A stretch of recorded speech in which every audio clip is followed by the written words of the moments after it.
Guys, it's Godbars here, the self-proclaimed hip-hop historian, and this is the 108th episode of my series, where I grab a vinyl from my collection, talk about why I love it, what influence it had, and what its place is in the grand scheme of hip-hop.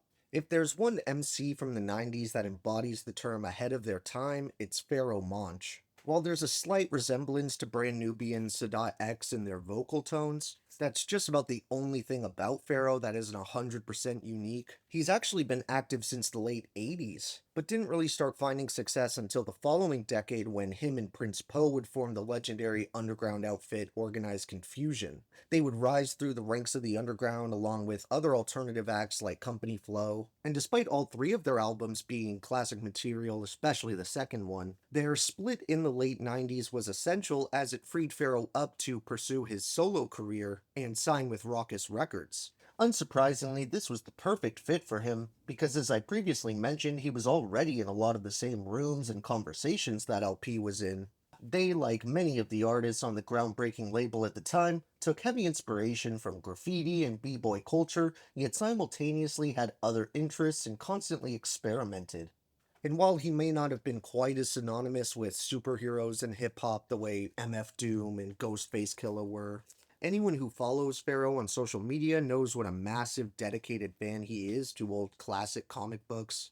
He has countless insanely well-crafted statues and figures of characters, and he was one of those guys that showed you don't have to hate something you might have potentially enjoyed just because it seems nerdy or has a negative stigma. One of the most successful and instantly recognizable beats in rap music is on this thing, with Simon Says becoming the biggest song in Pharoahe's career by a mile, with the double-edged sword of that being the Godzilla sample he used getting him a pile of lawsuits. On his first solo album here, he pulls references from all types of media, yet makes it blatantly clear he's not some square who spent his youth inside with action figures. Any of the drugs, crime, or generally seedy activities you may hear on your average Onyx or DMX record show up here. For example, the song whose title is a four-letter word for sexual assault that would without a doubt get this video flagged, where honestly some of the tracks with a similar concept by guys like Eminem or Tyler the Creator kind of pale in comparison to this one to me.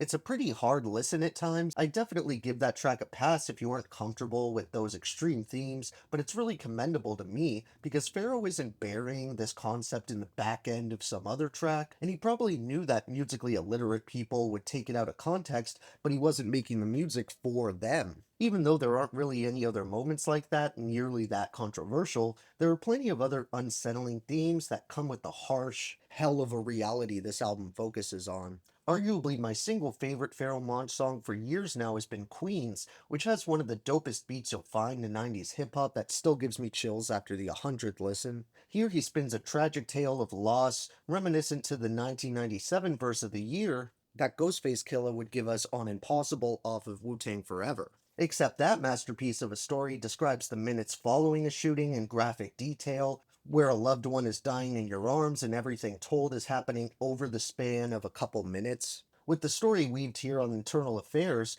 Pharoahe introduces us to a character in his neighborhood growing up, where despite having a bright, promising future as a talented basketball player, his life gets snuffed out via Ricky and Boys of the Hood style. While Pharoahe's the definition of a lyrical monster from front to back on this thing, some of his most potent and memorable pieces of lyricism come on this track, which pair with the hauntingly beautiful beat to make what I consider a truly perfect song.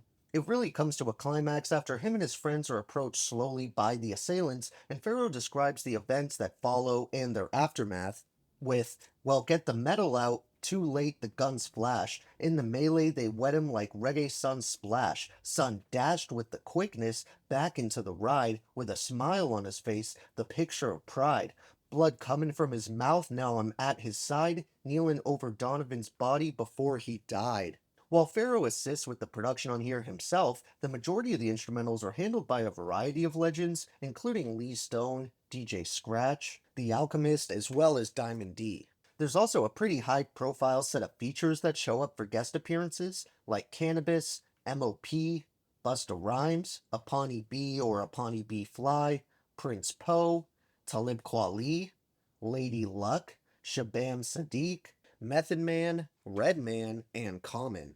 My honorable mentions for this one would have to be Intro, Behind Closed Doors, Official, Hell No Mercy, Right Here, The Next Shit, Godsend, and Simon Says the Remix. My three favorite songs overall here are definitely Delight, Queens, and The Truth. Thank you for watching my 108th video. Next time we're going to discuss another member of the legendary Gangstar Foundation. So tune in to see what that one is, and if you enjoyed, be sure to like, subscribe, and let me know what your favorite songs off of this amazing solo debut are. Don't forget to have a great day, and I'll see you next time, okay? Alright.